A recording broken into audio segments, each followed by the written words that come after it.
Good evening, ladies and gentlemen. I am glad that you could all be with me at this late hour. I realise that this is the third time I've called you here since Mr. Drake Blackwood became our 13th member. Of course, you must forgive me if I disturbed any of you during my call, but I feel that the activity here in Usher House, in this very room, is increasing. For what reason, I cannot tell. All I do know is that the candle has been extinguished by an unseen hand once more, and so now we must tell a macabre tale to keep whatever evil resides within these four walls at bay. At the back of the room by the old piano, you'll see a photograph in the corner, third one up from the bottom. That is one H.R. Wakefield, a purveyor of ghost stories from the early 20th century, and one of the best, by my estimation. Tonight I will read one of his most famous tales, so let the room settle into the dust, and listen intently as I read to you The Frontier Guards by H.R. Wakefield. "What a charming little house," said Brenton, as he was walking in from a round of golf at Ellisborough with Landa. "Yes, from the outside," replied Landa. "What's the matter with the inside? Azoic plumbing?" "No. The usual offices are neat, if not gaudy. Spengler would probably describe them as contemporary with the death of Lincoln. But it's not that. It's haunted." "Is it, by Jove?" said Brenton, gazing up at it. "Fancy such a dear little Queen Anne piece having such a nasty reputation. I see it's unoccupied." "It usually is," replied Lander. "Tell me about it."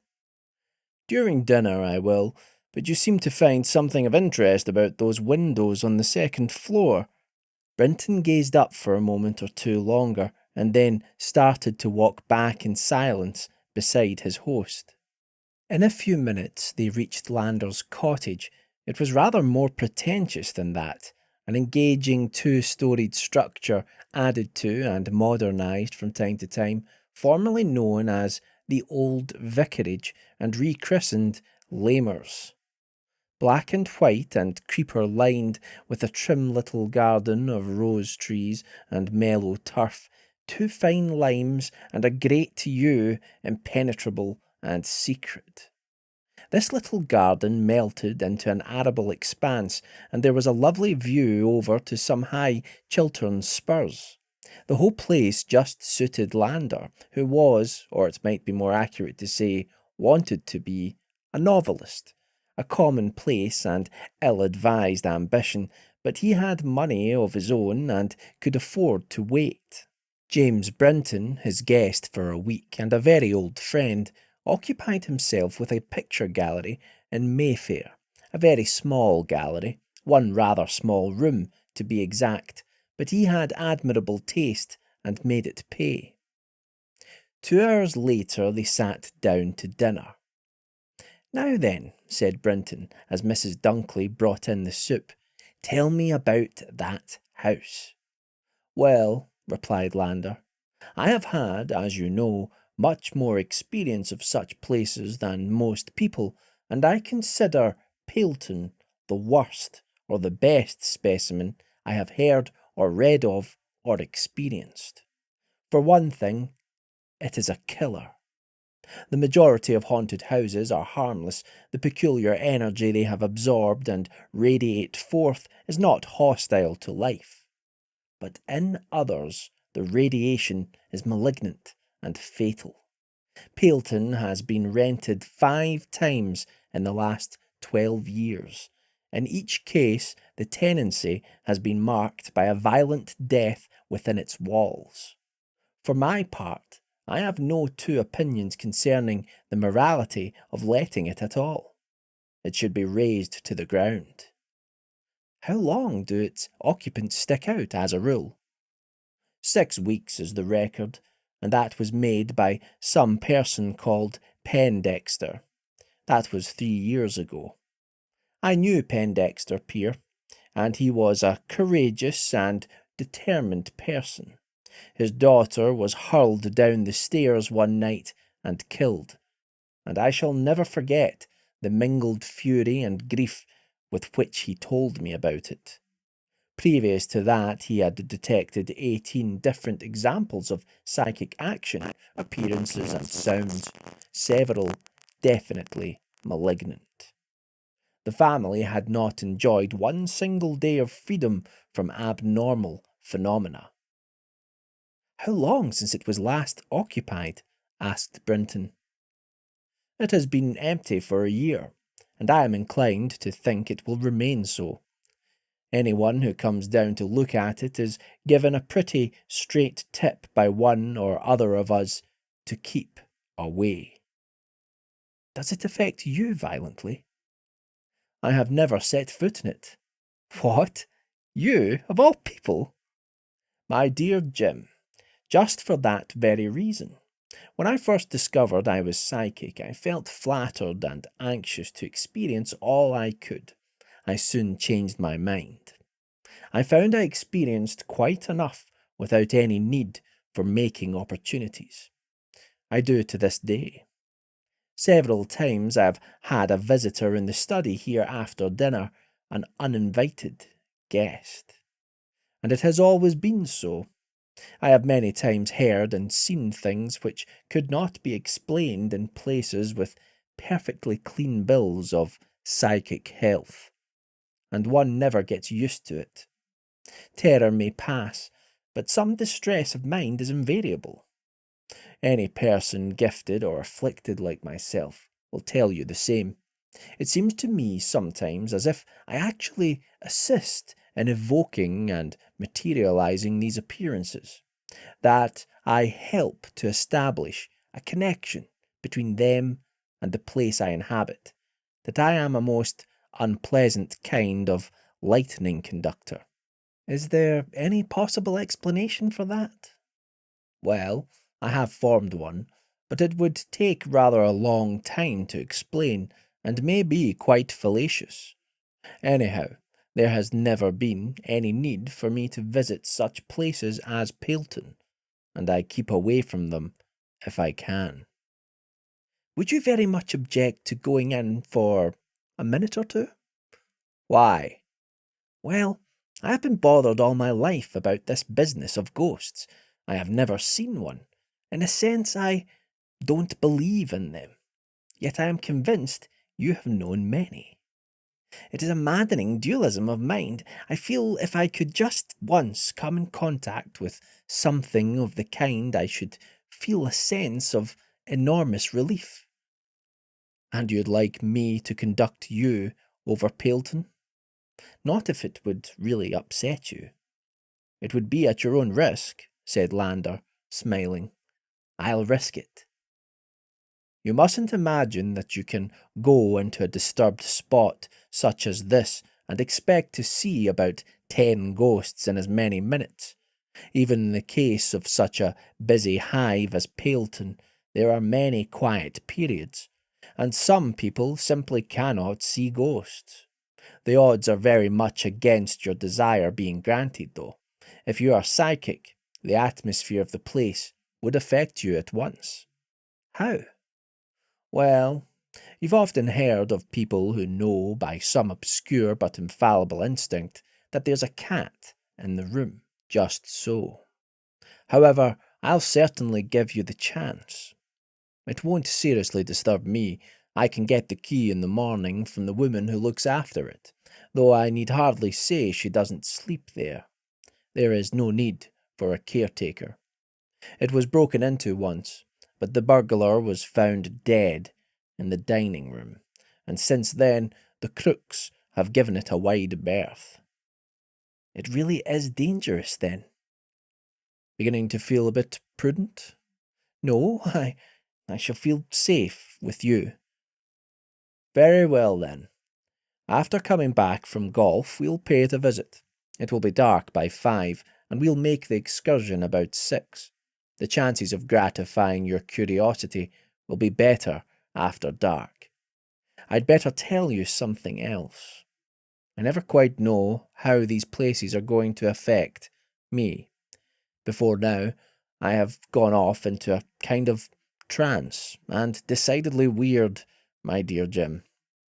My sense of time and space becomes distorted, though for your assurance I may say, he added, smiling, I am never dangerous when in this condition.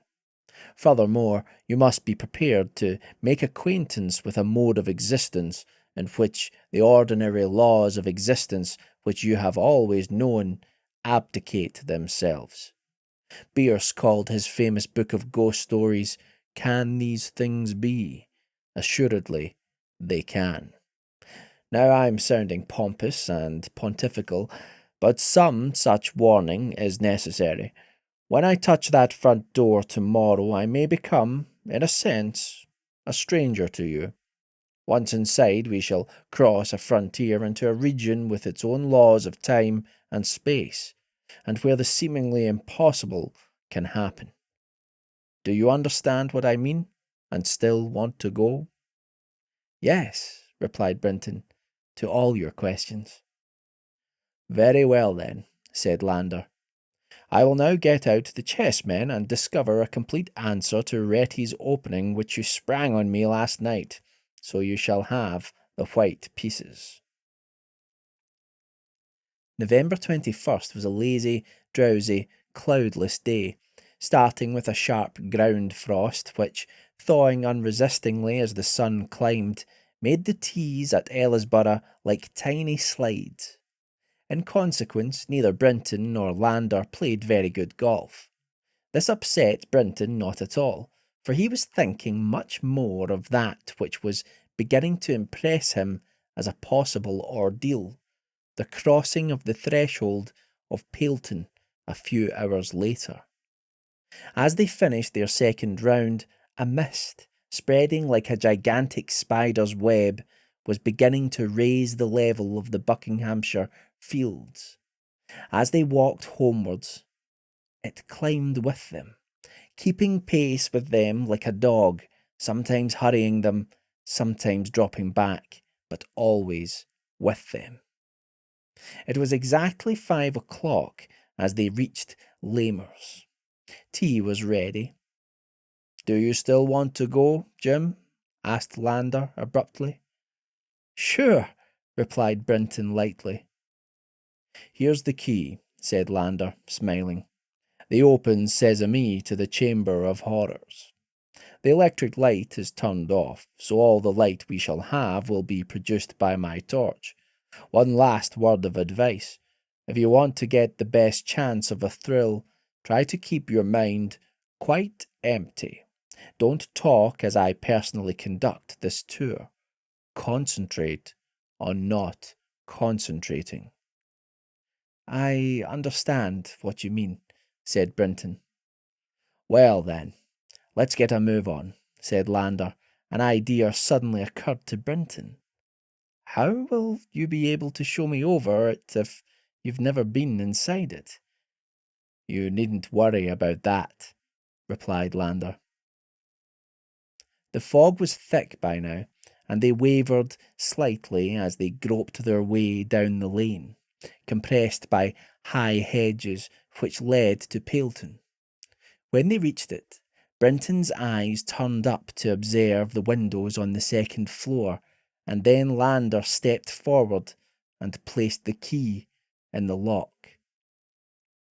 As the door swung open, the fog, which seemed to have been crouching at his heels, leapt forward and entered with him and inundated the passage down which he moved.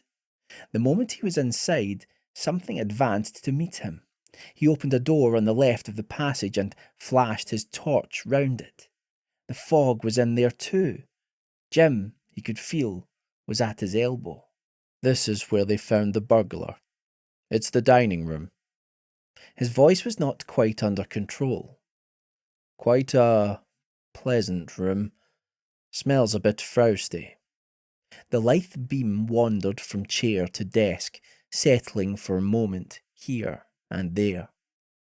Then he shut the door and stepped along the passage until the lithe beam revealed a flight of stairs which he began to climb.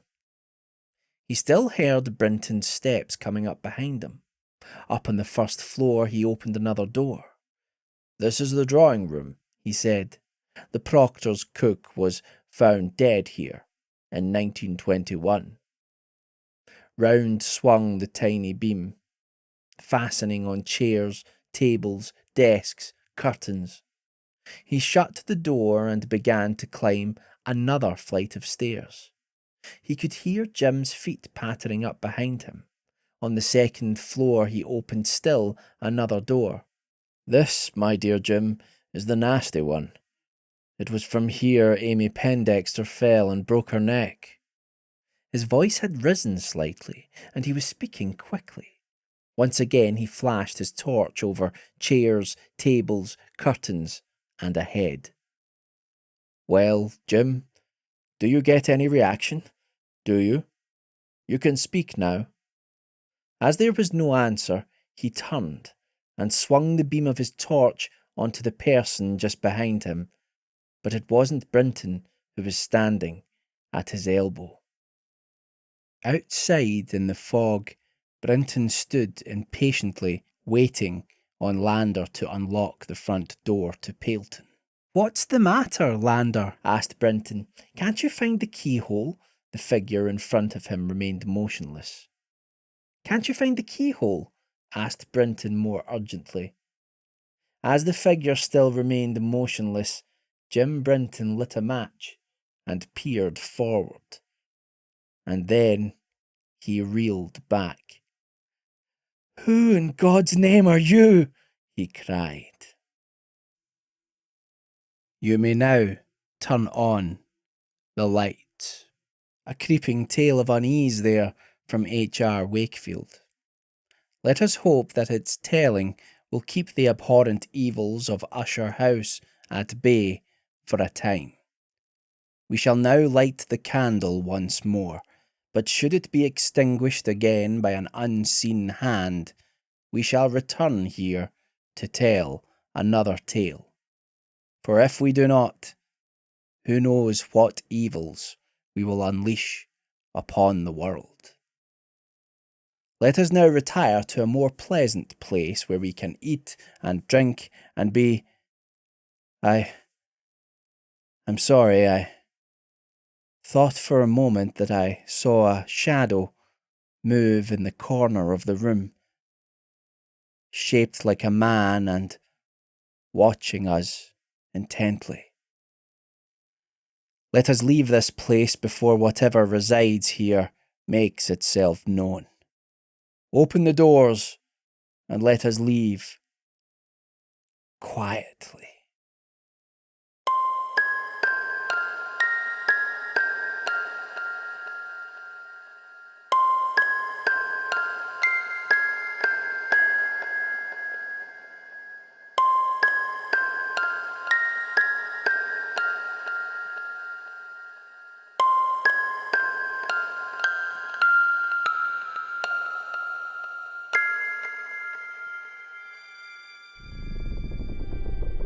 The Frontier Guards was adapted and read by Michael Whitehouse for the Ghastly Tales production of the Ghost Story Society. If you'd like to support the show, you can contribute to our Patreon.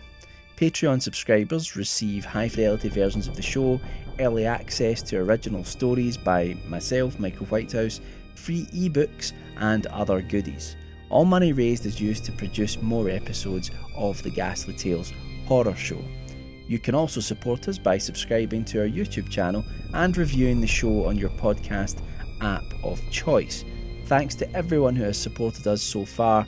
It really means the world to us, and you can find the links to the Patreon and our YouTube channel in the show notes or description below. Until we meet again, unpleasant dreams, dear listener, and we'll be seeing you soon for another ghastly tale.